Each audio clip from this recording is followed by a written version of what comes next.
This past week, Jerusalem has been the center of world news once again. President Donald Trump's decision to move America's embassy to Jerusalem has triggered a diplomatic crisis across the planet. A special emergency session of the Security Council, which attempted to condemn the USA for its recent move, was vetoed by the United States.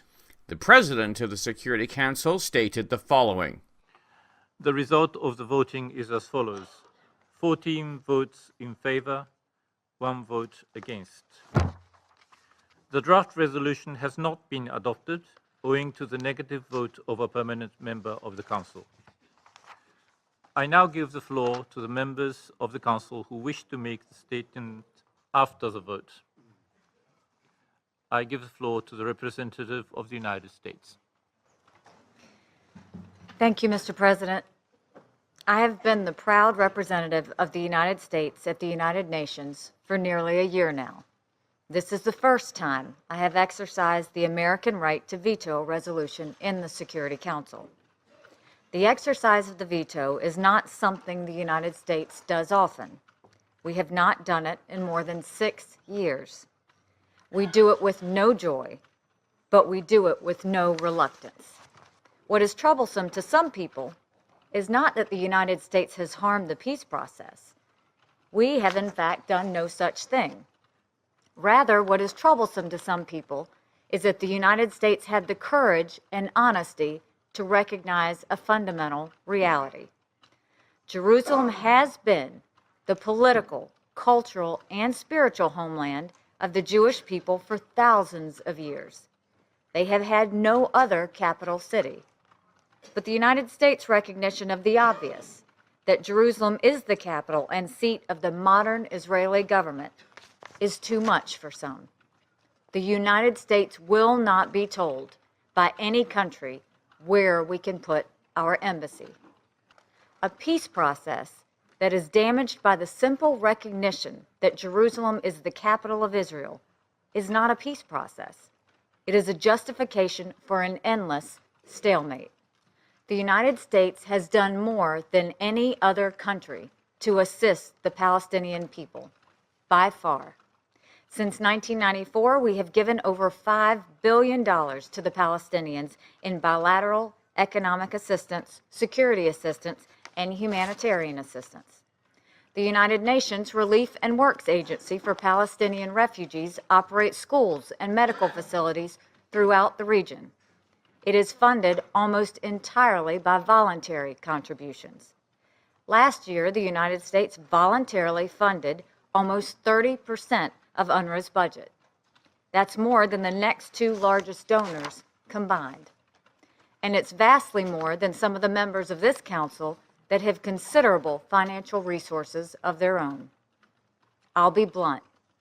When the American people see a group of countries whose total contributions to the Palestinian people is less than 1% of UNRWA's budget, when they see these countries accuse the United States of being insufficiently committed to peace, the American people lose their patience. What we witnessed here today in the Security Council is an insult. It won't be forgotten. It's one more example of the United Nations doing more harm than good in addressing the Israeli-Palestinian conflict. Today, for the simple act of deciding where to put our embassy, the United States was forced to defend its sovereignty. The record will reflect that we did so proudly. Today, for acknowledging a basic truth about the capital city of Israel, we are accused of harming peace.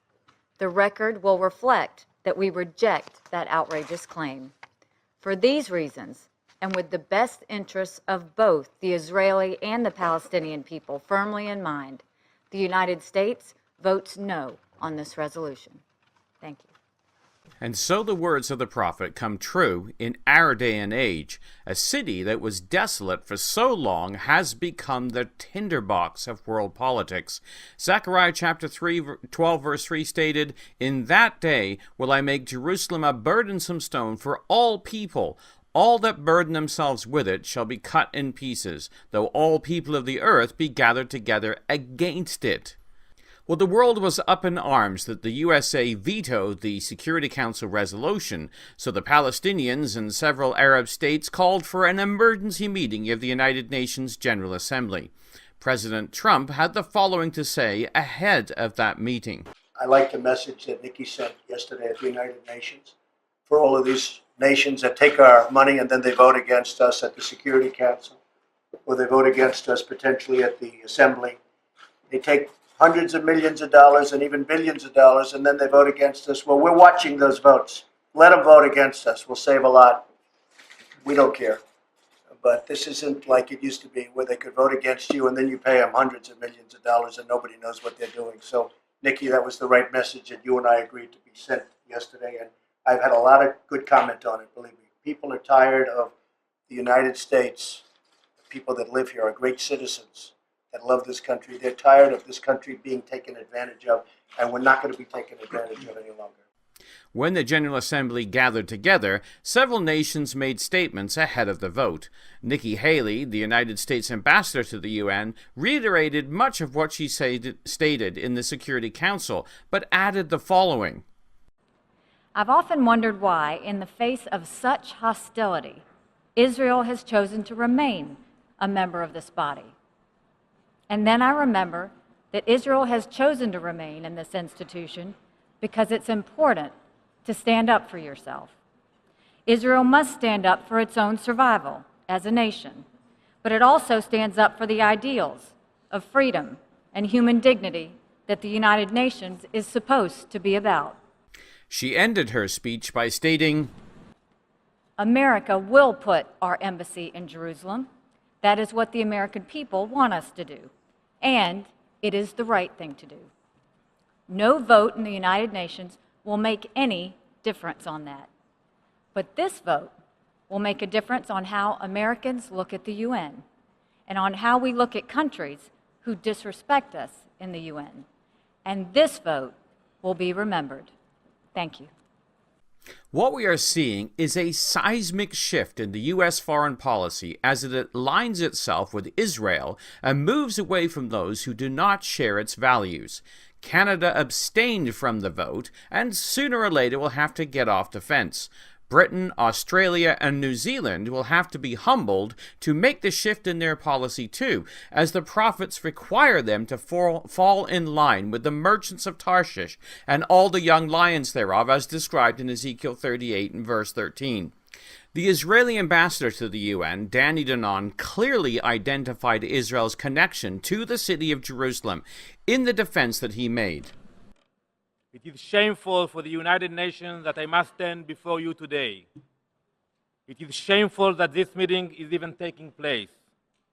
Jerusalem is the holiest place on earth for the Jewish people. It is the capital of the state of Israel. Period. It is a fact that simply cannot be disputed. King David declared Jerusalem the city of the Jewish people 3,000 years ago. The Jewish Bible mentions Jerusalem 660 times. Our prayers recall Jerusalem's holy name over and over again. As our Prime Minister, the first Prime Minister, David Ben-Gurion, said, and I quote, Jerusalem is an inseparable part of the history of Israel, of the faith of Israel.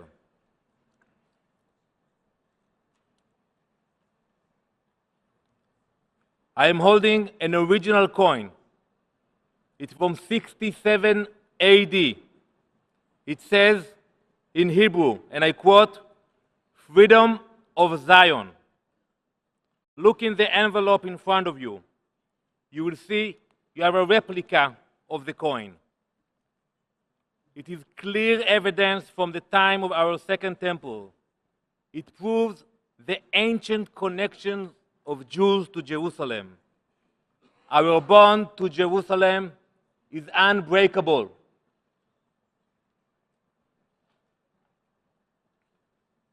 No UNESCO declaration, no empty speeches, No General Assembly resolution will ever drive us from Jerusalem.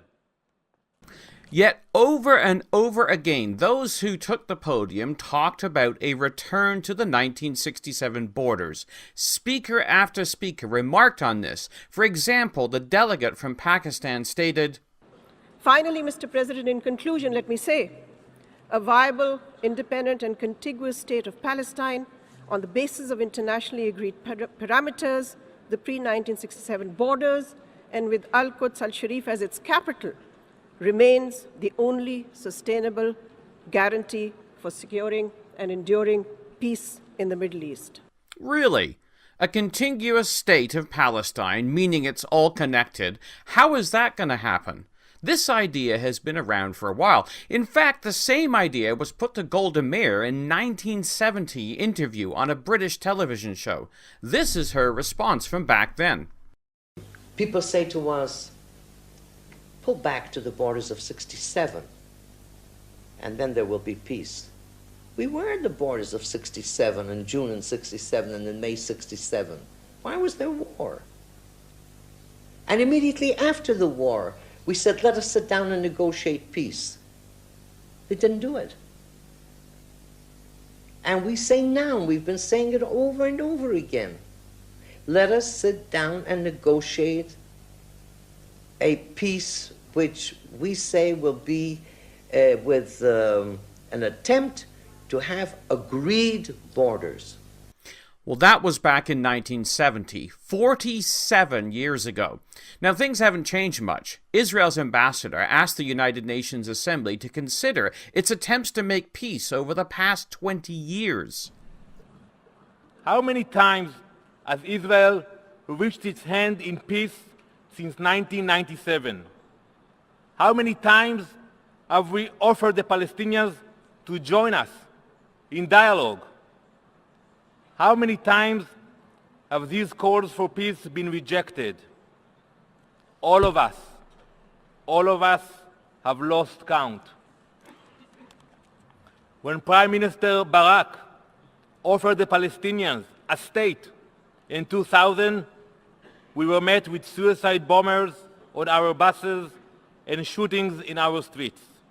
In 2005, Prime Minister Sharon disengaged from Gaza. He removed every single Israeli home. You will not find any settlements, any occupation in Gaza anymore. Since then, we have been attacked again and again with rockets and missiles aimed at our civilians. Yet, this body was silent.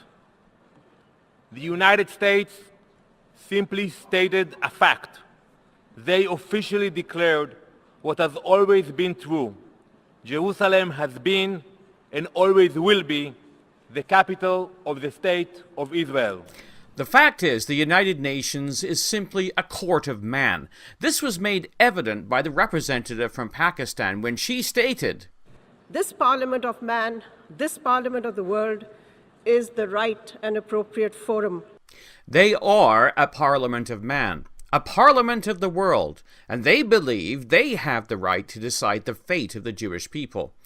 They could not be further from the truth. It is God that has brought back the Jews back to Jerusalem as he foretold in the prophets almost 3,000 years ago. In Joel chapter 3 verse 1 he states, "For behold, in those days and in that time when I shall bring again the captivity of Judah and Jerusalem." Well, Israel's existence, its presence in Judea and Samaria, what the world calls the West Bank or the occupied territories, its recapturing of Jerusalem has come at the hands of Almighty God.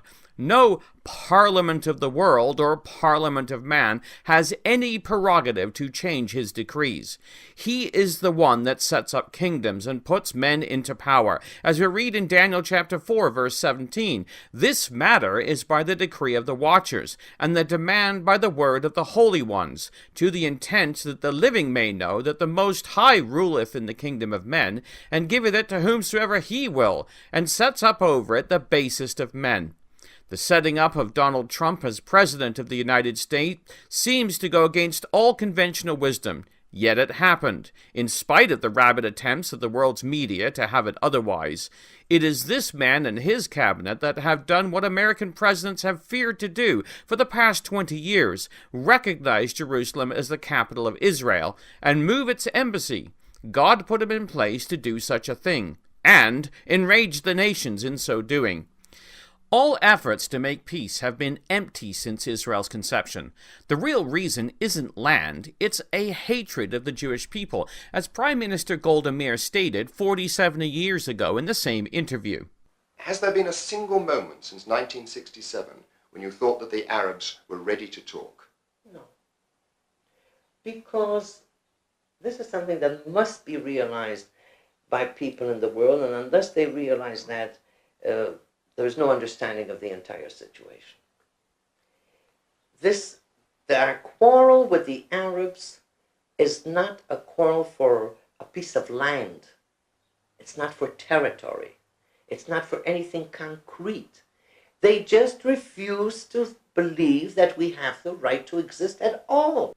Well, that is the core of the issue, a hatred of God's chosen people. At the core of this is the enmity that began at the birth of mankind between the people that God chooses as his own, whom he calls the seed of the woman, and those who oppose his plan, who he terms as the seed of the serpent, as we read of in Genesis 3 verse 15.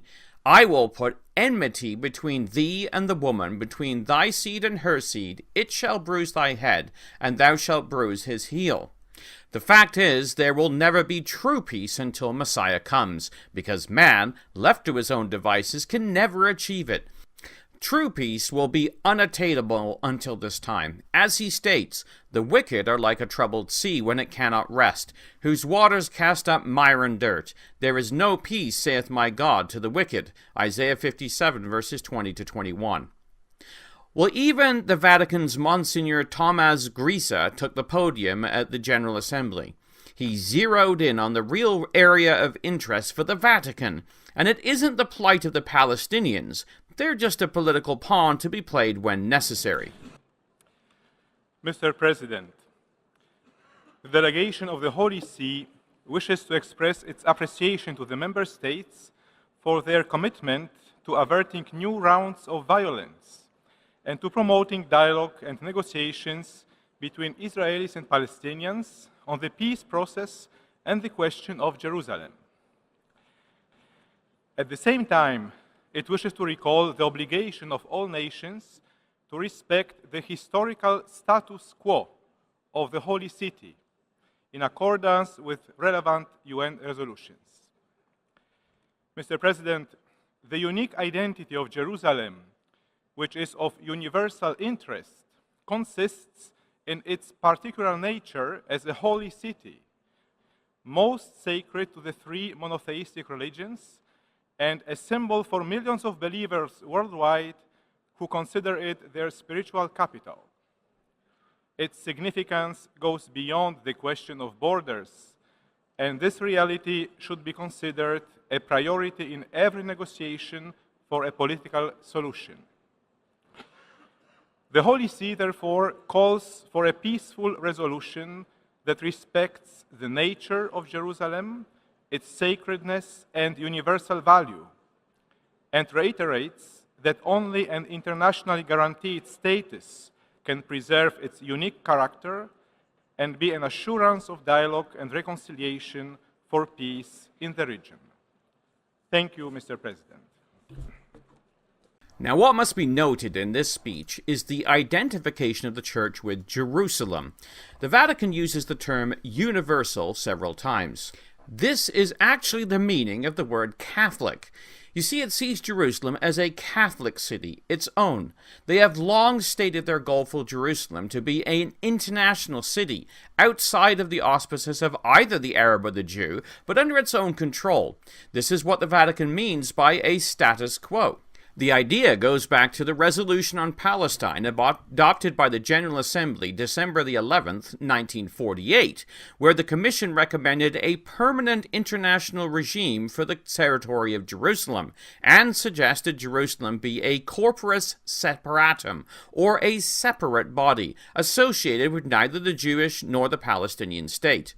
Well, the whole partition plan went out the window when the Arabs rejected it and attacked the infant nation of Israel in 1948. Since then, the Vatican has held on to this idea of a corporis separatum for Jerusalem. The historian Baron Avro Manhattan, in his 1982 book, The Vatican-Washington-Moscow Alliance, identified the underlying issue in the Vatican's rejection of Jerusalem as being the capital of Israel. He stated, "A powerful Israel, as a visible expression of Zionism in territorial, political, and military matters, in the long run, was bound to antagonize the Vatican. The interests of each would clash religiously and politically. The result of the forthcoming hostility between the Vatican and Israel would mean the Vatican would be compelled to diminish its opposition to Soviet Russia. Indeed, the Church would seek a form of cooperation with her, the better to contain Israel's ambitions." Page 219. Well, this fact has happened, not with Soviet Russia, but Putin's Russian that's been rebuilt, which together with the Vatican stands as an opponent of Israel. The writer continues, "In Vatican thinking, the stronger Israel became, the stronger would be the ambition of world Zionism, and vice versa.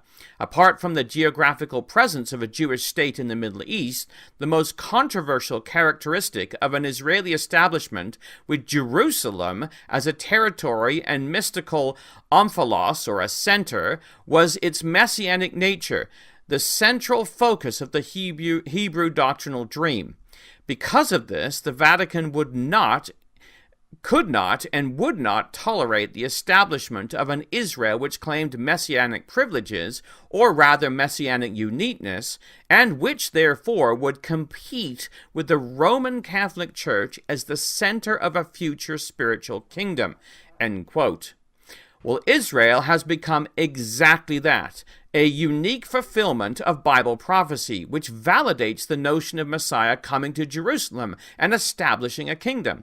The prophets that foretold the return of the Jews to Judah and Jerusalem and the rest of the nation, as we read in Micah 4, verse 6-7, "In that day, saith the Lord, I will assemble her that halteth, and I will gather her that is driven out, and her that I have afflicted, and I will make her that halted a remnant, and her that was cast off a strong nation, and the Lord shall reign over them in Mount Zion from henceforth forever." Well, the same prophet told of the future center of the world religion being in Jerusalem and not Rome, as we read in Micah 4, verses 1-2. "But in the last days it shall come to pass that the mountain of the house of the Lord shall be established in the top of the mountains, and it shall be exalted above the hills, and the people shall flow unto it. And many nations shall come and say, Come, and let us go up to the mountain of the Lord, to the house of the God of Jacob, and he will teach us of his ways, and we will walk in his paths. For the law shall go forth from Zion, and the word of the Lord from Jerusalem." Well, this will be the impetus for the world peace, not the United Nations or the Vatican that is only trying to maintain its influence and power in the world. Manhattan summed up the issue when he wrote, "In Vatican eyes, therefore, the millennial learning for a global Hebrew theocracy represents a deadly threat to the eschatological teachings of the Catholic Church. When translated into concrete political terms, such a view spells not only rivalry, but implacable enmity. The enmity will translate into war, as Manhattan goes on to predict. The dawning of such a day would herald the coming together of Russia and the Vatican. The two, although remaining basically hostile, nevertheless would cooperate in their joint opposition to the other two imperialisms, namely that of Zionism as opposed to the Vatican, and that of capitalist America as opposed to communist Russia." End quote. Well, while Russia has dropped the communist mantle, its opposition to America remains, and the Bible predicts that it will be this that leads a last crusade into the Middle East, as the prophet Joel continues, For behold, in those days and in that time, when I bring again the captivity of Judah and Jerusalem, I will gather all nations, and I will bring them down to the valley of Jehoshaphat, and I will plead with them there for my people, for my heritage Israel, whom they have scattered amongst the nations and parted my land. Well, God challenges the nations to come to a general assembly, not at the United Nations headquarters, but in Jerusalem, where he will preside as judge. As we read in Joel 3, verse 9, "Proclaim ye this among the Gentiles, prepare war, wake up the mighty men, let all the men of war draw near, let them come up. Beat your plowshares into swords, and your pruning hooks into spears. Let the weak say, I am strong. Assemble yourselves, and come, all ye nations, and gather yourselves together round about. Thither cause thy mighty ones to come down, O Lord. Let the heathen be wakened, and let them come up to the valley of Jehoshaphat. For there will I sit to judge the nations round about." Joel chapter 3, verses 9 to 12. This will be the point of divine intervention, when the mighty ones will come down, and God will judge all nations who assemble themselves against Israel and against Jerusalem to battle. We are seeing the justification of that future General Assembly of Nations beginning now. They will come, and they will fall upon the mountains of Israel, and God will be victorious over the arrogant who will go against his will. The end result truly will be peace on earth. As Micah continues in Micah chapter 4, he shall judge amongst many people and rebuke strong nations afar off. They shall beat their swords into plowshares and their spears into pruning hooks. Nation shall not lift up sword against nation, neither shall they learn war any more. That is the true peace on earth that we pray for. A peace which is the result of righteous rule of Messiah in Jerusalem on David's throne. As 2017 draws to a close, we know we are in a Jubilee period. We know the Messiah is soon to come, and we look up and lift up our heads and gird up our loins, for our redemption and the redemption of the nation of Israel draws near. For the Bible in the News, this has been Jonathan Bowen joining you.